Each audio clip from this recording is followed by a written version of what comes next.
तो कई सवाल, कई अफवाहें हैं जो जयगढ़ किले के खजाने को लेकर हैं, लेकिन सच्चाई आज तक किसी के सामने नहीं आ पाई है। क्या वाकई में इस किले में सिर्फ उतना ही खजाना निकला था जितना सरकार ने बताया? अगर सरकार ने सही बताया था तो फिर ट्रकों के गुजरने के लिए दिल्ली जयपुर राजमार्ग बंद क्यों किया गया था? क्या राजमार्ग बंद करने की बात सिर्फ अफवाह थी? नवंबर में बात खजाने की खोज के 40 साल पूरे हो रहे हैं, तो फिर हम दोबारा ये रहस्य जानने की कोशिश कर रहे हैं। हमारे सहयोगी जितेश जेठानंदानी जयगढ़ दुर्ग में पहुंच चुके थे। वो ये समझने की कोशिश कर रहे थे कि आखिर इस किले में खजाने को लेकर जो तिलिस्म है उसकी तह में क्या है,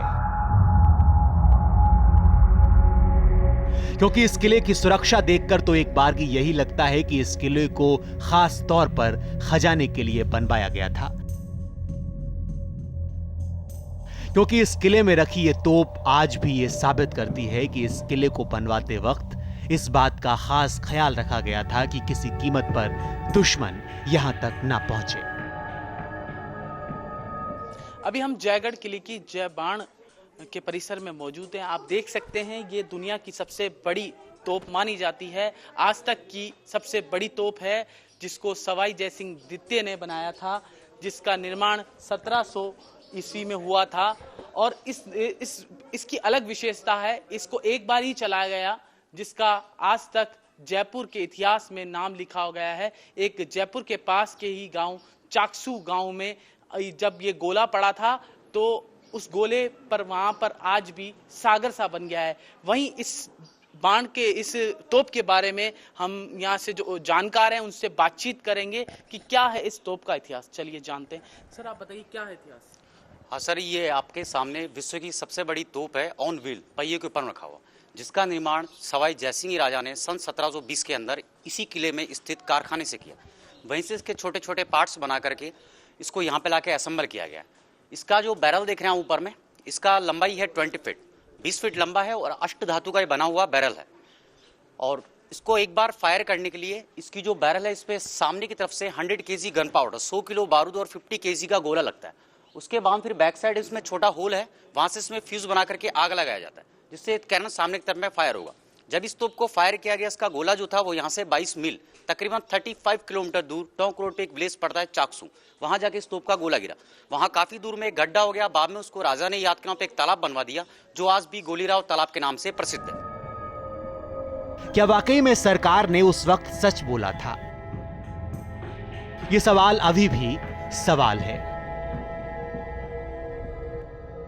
क्योंकि अगर सरकार सच बोल रही थी तो फिर मान सिंह जो खजाना अफगानिस्तान से लाए थे वो क्या झूठ है? इन्हीं सब सवालों के साथ हम उस टांके के पास पहुंचे जहां पर खजाने की खोज हुई थी। जी हां, आप जिस टांके को देख रहे हैं ये वही टांका है जहां पर 40 साल पहले भारत सरकार ने खजाने की तलाश में खोज शुरू की थी। ये वही टांका है जहां से खजाना निकालकर जयपुर शहर की नींव रखी गई थी।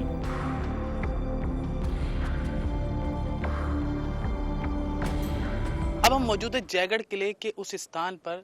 ये टांका माना जाता है, आप देख सकते हैं। मैं अपने कैमरा पर्सन कहूँगा, ये टांका है जिसके अंदर ही खजाना बताया जाता है, अकबर का खजाना बताया जाता है। कहीं ना कहीं इस खजाने का संबंध अकबर से था। यहाँ पे प्रवेश निषेध लिखा हुआ है, एंट्री नहीं है। इस पानी के नीचे कमरे बनाए गए थे, उस कमरे के अंदर निकला था खजाना। चलिए जानते हैं उस खजाने के रहस्य के बारे में। क्या है उस खजाने के रहस्य, आज हम जानेंगे कि क्या है खजाने का रहस्य। हम मौजूद हैं जयगढ़ किले के टांके के अंदर। ये पानी का एक टांका है जिसके नीचे बताया जाता है इस टांके के नीचे था खजाना। एक खजाने को तो जयपुर के महाराज ने जयपुर के विकास के लिए निकाल लिया था। इसके अंदर इस पानी के नीचे 3 कमरे बने हुए हैं, इस टांके के नीचे 3 कमरे बताए जाते हैं। उस कमरे के अंदर था खजाना। सवाल बड़ा ये खड़ा हो रहा है कि जब इंदिरा गांधी सरकार ने आपातकाल के अंदर इस खजाने की खुदाई करवाई तो महज 250 किलो ही चांदी निकली। इन टांकों का जिक्र अरबी किताब तिलिस्मात ए अम्बेरी में भी है, जिसमें लिखा था कि जयगढ़ में 7 टांकों के बीच हिफाजत से दौलत छिपाई गई थी।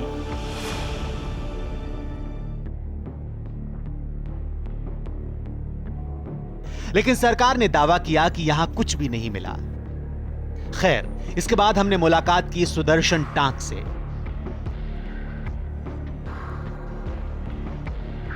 सुदर्शन पुराने शहर में खवास जी का रास्ता में रहते हैं और ये हैं बाला बख्श के पोते।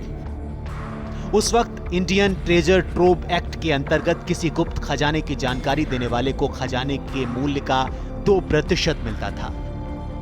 इसी लोभ में खवास बाला बख्श के परिवार वालों ने आयकर विभाग को पूरी जानकारी दी थी। मेरे दादाजी थे खवास बाला बख्श जी, जो माधो सिंह जी सेकंड जो जयपुर में राजा हुए थे, उनके यहाँ प्रधानमंत्री के हैसियत से वो काम करते थे, समझिए नहीं। और बाला बख्श जी के निजी सचिव थे वो। और बाला बख्श जी के भी जो परदादा थे वो खवास रोड़ा राम जी थे हमारे।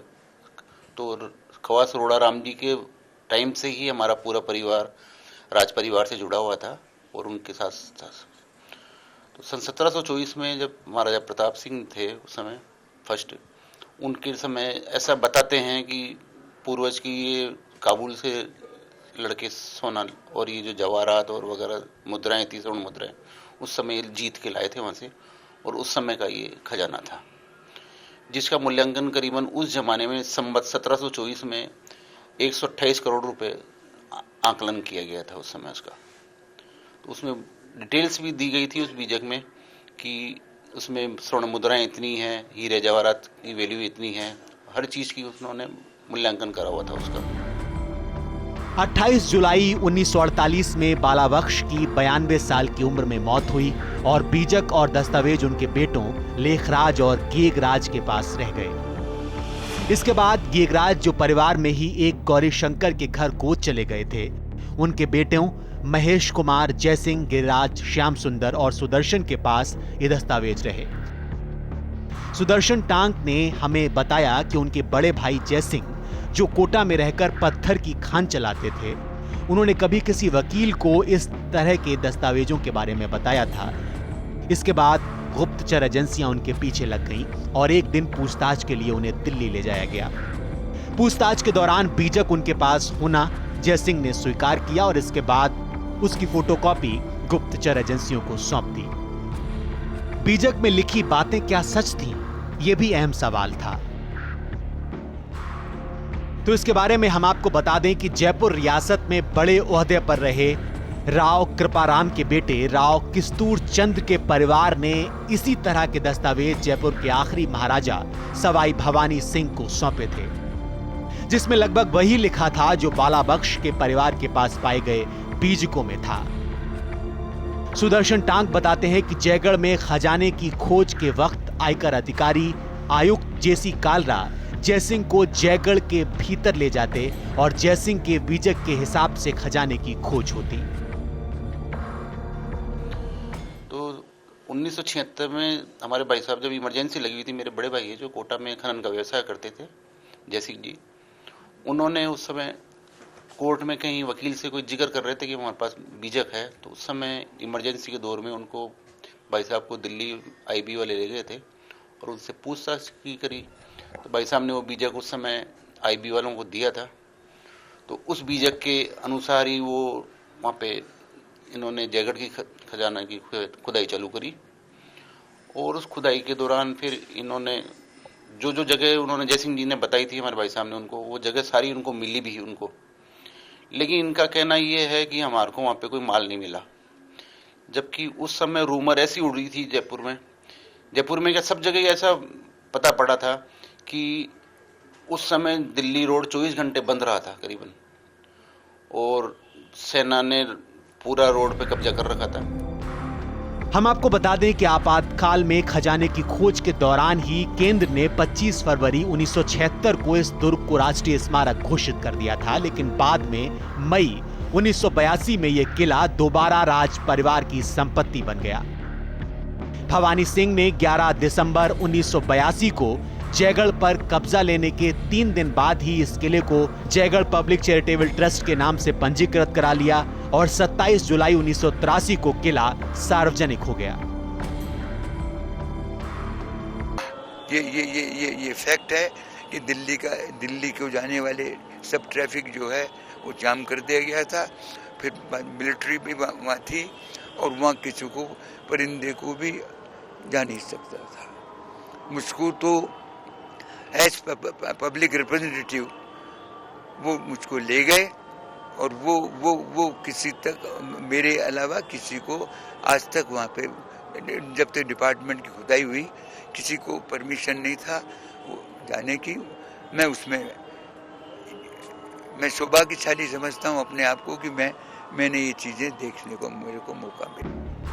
अगस्त 11, 1976 को बेनजीर भुट्टो ने भी इंदिरा गांधी को एक खत लिखा और जयगढ़ के खजाने में अपनी हिस्सेदारी की मांग की। भुट्टो ने लिखा था, पाकिस्तान को यह पूरी आशा है कि खोज और खुदाई के बाद मिली दौलत पर पाकिस्तान का जो हिस्सा बनता है वो उसे बगैर किसी शर्तों के दिया जाएगा। जिसके बाद इंदिरा गांधी ने 31 दिसंबर 1976 को भुट्टो को लिखे अपने जवाब में विधि विशेषज्ञों को पाकिस्तान के दावे के औचित्य की जांच के लिए कहा था। अब जिस खजाने को लेकर इतना सब कुछ हुआ, आज से करीब 4 दशक पहले वो क्या था या नहीं था, इसके बारे में जयगढ़ किले पर किताब लिख चुके R.S. खगारोत कहते हैं। 1975 में इमरजेंसी के समय में जो रॉयल हाउस है जयपुर का, उसके विभिन्न ठिकानों पर एक साथ एक ही दिन रेड शुरू हुई थी। उसमें रामबाग था, उसमें मोती डोंगरी था, उसमें लिली पुल था और उनमें से एक जयगढ़ फोर्ट भी था। तो इनकम टैक्स डिपार्टमेंट की जो टीम थी वो जयगढ़ फोर्ट पहुंची थी। वहाँ पर उनकी भेंट हुई। वहाँ जो किलेदार थे, बख्शी जी थे, उनसे मुलाकात हुई। तो बख्शी जी ने उनको अंदर घुसने नहीं दिया। ये बात ठीक है, उस जमाने में लूट का एक हिस्सा जो होता था वो राजा को भी मिलता था और जो उसमें लोग शामिल होते थे उसमें भी उसे शामिल किया जाता था। मुसलमानों के शासन के समय में एक खम्स नाम से एक टैक्स या सोर्स ऑफ इनकम हुआ करता था जिसे खम्स कहते हैं। और खम्स क्या है? लूट के माल का विभाजन। उसमें से 1/5 पार्ट जो होता था वो राजा को, सुल्तान को मिलता था और जो 4/5 भाग होता था उसको सेनापति और सैनिकों और अधिकारियों के बीच में वितरित किया जाता था। तो ये ऑफिशियली और लीगल था, खम्स के नाम से ये जाना जाता है। और ये 5 जो मेजर टैक्सेस होते थे उनमें से खम्स भी एक रहा था। तो इसमें समझौता करने जैसी कोई बात दिखाई नहीं देती है। ये तो ऑफिशियल ही हम मानते हैं कि खम्स नाम से एक इस्लामिक जो ट्रेडिशन है उसमें ये परंपरा थी। इस खजाने को लेकर एक और कहानी है। कहते हैं कि राजा मान सिंह की अकबर के साथ एक संधि हुई थी कि राजा मान सिंह अकबर के सेनापति के रूप में जहां भी आक्रमण कर जीत हासिल करेंगे उस राज्य पर राज अकबर का होगा और उस राज्य के खजाने से मिली दौलत राजा मान सिंह की। इस संधि के तहत ही मान सिंह ने अफगानिस्तान से यह खजाना जीता था।